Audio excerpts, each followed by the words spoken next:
Welcome to another episode of Entrepreneurs in Fuego. We're documenting the journey of amazing entrepreneurs, one digital footprint at a time. My new best friend, Andrew Ortiz. How you doing, man? Nice to see you, Francisco. Ortiz Leadership Systems. If it is a system, then there is a structure. And if there is a structure, there is some kind of logic behind it. And if there is some logic behind it, then you must have thought about this thing for a number of years. I have. As a matter of fact, there's a method to the madness of putting systems exactly. I actually started Ortiz Leadership Systems back in 1998 after I finished law school at Arizona State University. I had completed my master's in public administration in the School of Public Affairs at ASU and then finished my law degree.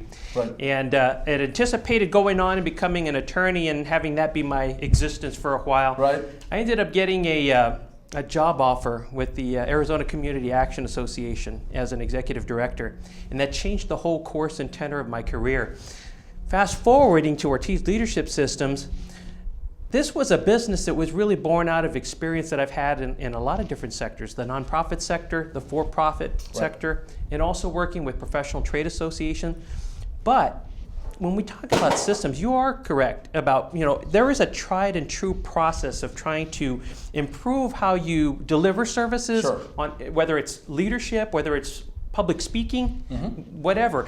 If you're perfecting that particular system or that particular process, you learn from your mistakes, of course, but you also refine as you go. And I've learned that as it pertains to individuals or organizations, we can all follow that systems thinking of saying, what's the best practice out there on running an organization?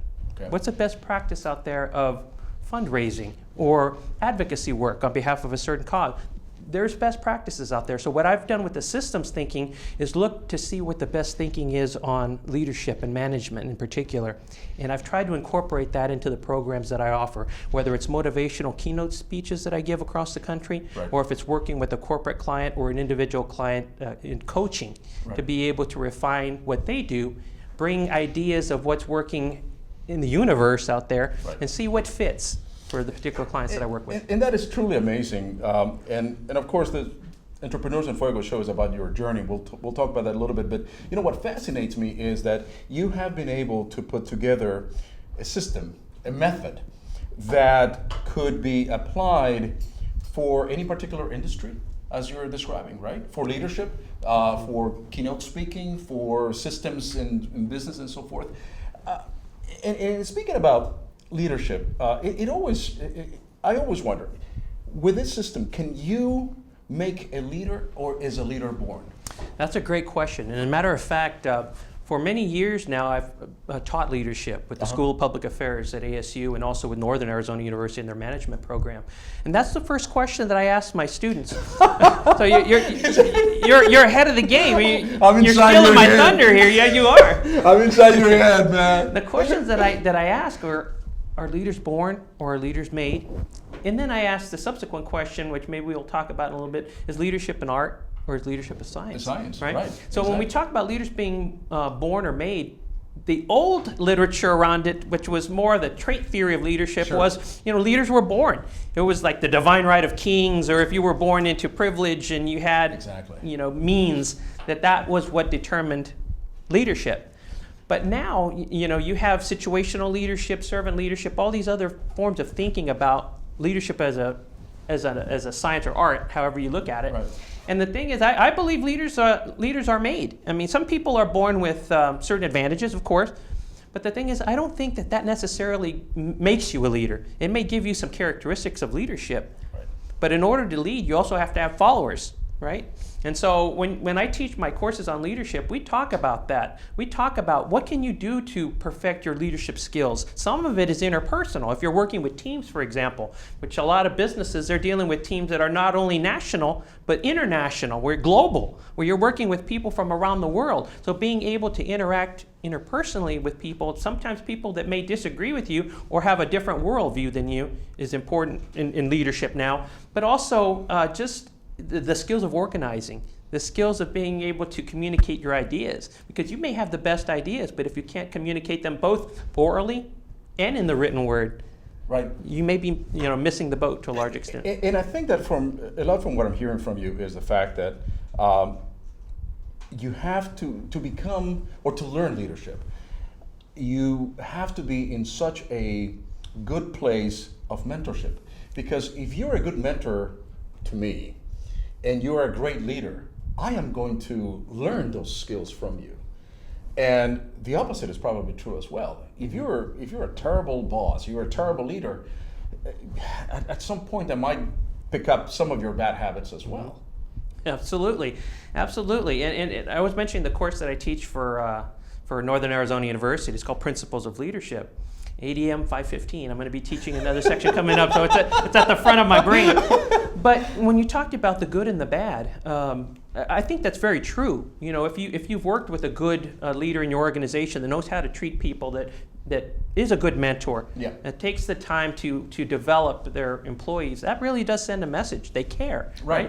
But also seeing what shouldn't be done is a lesson too, because one of the books that we use in the class that I teach in leadership at NAU is The Prince by Machiavelli. Of course. Where you learn about, leadership by power over someone rather than empowering someone. Exactly. And the thing is, it's important, not that we live in the 14th century anymore, but the thing is, understanding those means, we can see leaders that operate sometimes that way in current organizations, whether it's by intimidation, whether it's power trips, whether it's fear, whether it's I'm going to fire you if you don't do this, rather than trying to inculcate a sense of, let's see if we can work together to solve problems. And the students that I work with, they see that in the organizations that they are involved in school. Sure. Some of them are older, and they've seen it in their careers, with leaders that they've had to interact with in their own corporate journey or their own work history. So the thing is, it is important. You're absolutely right to learn the good and the bad, the things to do and the things not to do.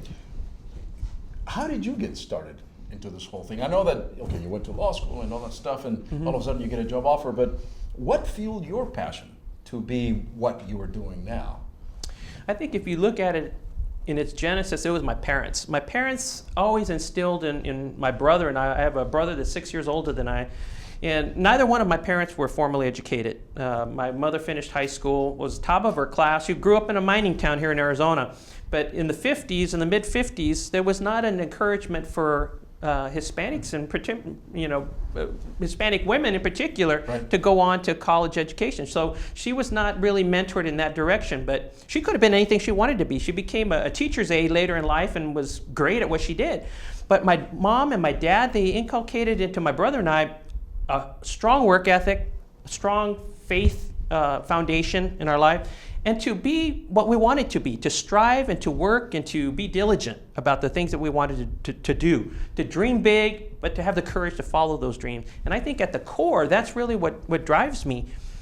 But I've also had great mentors growing up, whether it's my elementary school principal who took me under his wing and saw something in me as a leader and tried to be a catalyst in getting me pointed in that direction of, seeing what was possible, the possibility thinking, right? And so I've tried to be that type of person with my daughter, obviously, and other young people in the community, young people that I work with. I enjoy working with youth. That's how I got started in leadership, was working with developing programs on leadership for the Boys and Girls Clubs, for the YMCA and the YWCA, for the Boys and Girls Scouts.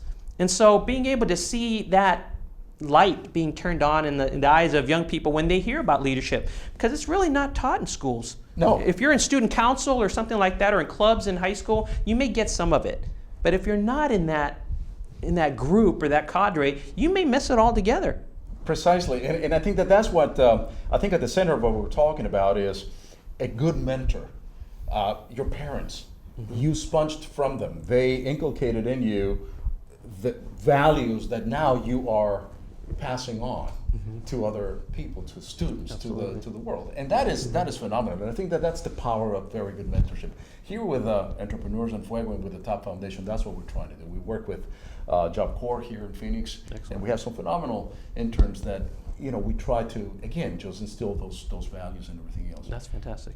Man, you're gonna have to. I mean, we can talk about this all day. I know right? it. I know it. Absolutely, I'm enjoying it. That's the sad thing about this show is that people such as yourself who are incredible to the community. Andrew, my respects, my hat off. Thank you so much. There are important lessons that people who are listening to this thing they should take. one advice that you would give somebody that is trying to get into the business world, somebody that is young, that is trying to get into the business world, that may think that things are, very easy to just kind of, things are going to happen rather without not much work, but my idea is going to take me, boom, very fast. What advice would you give? Well, you're right about the work. I mean, if you have an idea, at the very core, if you have an idea or a passion of something that you want to do, I think that's the kernel that governs everything. A great idea. And Victor Hugo said, there's nothing so powerful as an idea whose time has come. Yes. And I firmly believe that if you have a product that you want to develop, or you have a service that you want to deliver, if you have the passion to do it, that's part of it. The passion will drive everything else, but you can't forget the work, right? There's the old adage that success comes before work only in the dictionary. And so you have to be willing to put in the long hours, and sometimes it's a thankless job. But the thing is, if you remember, in the back of your mind, why you're doing what you're doing, and even if it's just you that realizes it, that's the propulsion of what's going to take you to the next level. And being able to find people that are going to inspire you. When you talked about mentorship, the mentors that are in your life right now won't necessarily be the mentors that are going to be in your life 6 months from now, a year from now, 5 years from now. Correct. But use the opportunity to be able to glean from them what they have to offer, and to be able to learn from your mistakes too. As an entrepreneur, sometimes it seems like it's all peaches and cream. You look at the lifestyles of the rich and famous, and you think, I'm going to have my boat, and I'm going to have my yacht and my plane, and it doesn't work that way. It's all about hard work. It's all about a mastermind alliance, finding the people that are going to be able to bring into your business what you need, because you're not going to be able to do it all by yourself. It's impossible, but keep trying. Lifestyle of the rich and famous, of course. Robin Leach. That's right. Our younger audience that are not going to remember. The champagne wishes and caviar dreams. Oh, we are dating ourselves, aren't we? We are dating ourselves, man. And before we go even further back, I think that we should be out. Thank you.